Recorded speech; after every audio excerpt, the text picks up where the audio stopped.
Welcome back, coding detectives. Let's jump right in because today's explainer tackles a super specific and honestly, often misunderstood area of the CPT manual.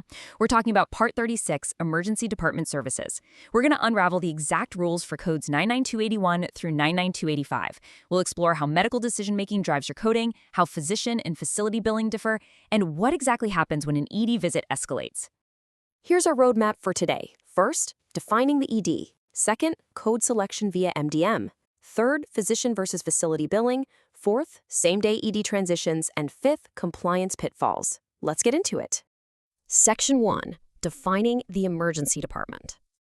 So, what actually counts as an ED? Well, it has to be an organized, hospital-based facility, but the absolute deal breakers are these three concepts. It must be unscheduled, episodic, and available 24 hours a day. If a clinic closes at 8 p.m., or if it requires appointments, it's just not an ED for CPT coding purposes. You'd be looking at entirely different outpatient codes. And here is where ED coding throws the normal rules right out the window. Out in the clinic setting, whether a patient is new or established totally dictates your code, right? But in the ED, that distinction is completely gone. Literally, everyone who walks through those doors is treated exactly the same when it comes to new or established status. Section 2. Code selection via MDM. We really need to contrast standard office visits with the ED here. In a normal outpatient clinic, you can often select a code based purely on the total time spent.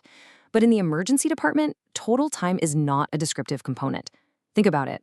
ED care is all about variable intensity. A provider might see a patient for 5 minutes, order a massive cascade of tests, go manage 3 other patients, and then circle back an hour later. Because you cannot accurately track continuous time like that, medical decision-making, or MDM, is your absolute only path for leveling codes 99281 through 99285. Your code selection relies entirely on the rule of 3 elements. First up, the number and complexity of the problems addressed during the encounter. Second, the amount and complexity of data to be reviewed and analyzed. We're talking labs, imaging, outside records, the whole shebang.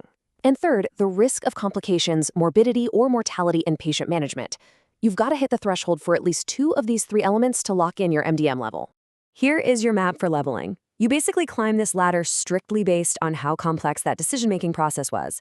Down at 99281, you have straightforward, minimal complexity issues. Think simple dressing changes. Then, as the complexity of the problems, the data, and the risk increases, you step up through low, moderate, and finally to 99285. That top tier requires a high level of MDM, which you'll typically see for things like severe trauma, stroke, or major chest pain workups. Section 3. Physician versus facility coding. This right here is a massive point of confusion, so let's clear it up for good. Professional billing covers the physician's cognitive work, their physical evaluation, and that MDM we were just talking about. Facility billing, which is also known as the technical component, covers the hospital's overhead. That means the physical room, the equipment, the supplies, and the nursing acuity and resource consumption required to actually treat that patient.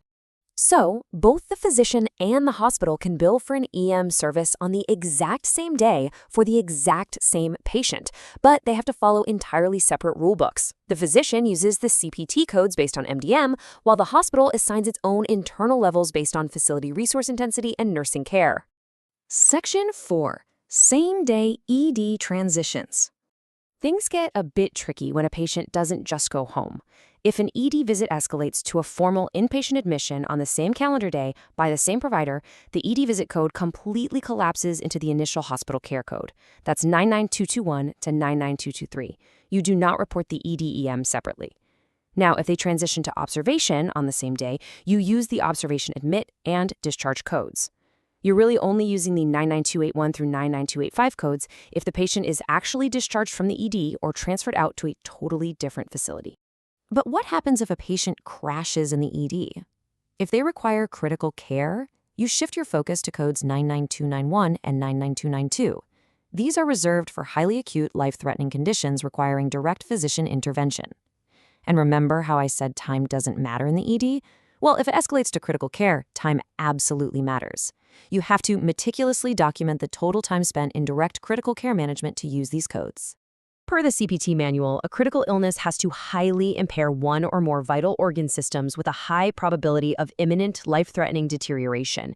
It's not just that the patient is incredibly sick, it's that the physician is making high-complexity decisions to actively assess, manipulate, and support vital system functions right then and there. Section 5. Compliance pitfalls and audits. Let's wake up and really focus here, because misinterpreting these specific ED guidelines is a massive red flag for auditors. If your curve of billed codes skews entirely to the high end, payers will absolutely come knocking for your documentation. Understanding this stuff is literally what stands between protecting your legitimate revenue and facing some severe compliance penalties. The single biggest pitfall? Coding a 99285 just because the patient came in with a severe chief complaint, like chest pain.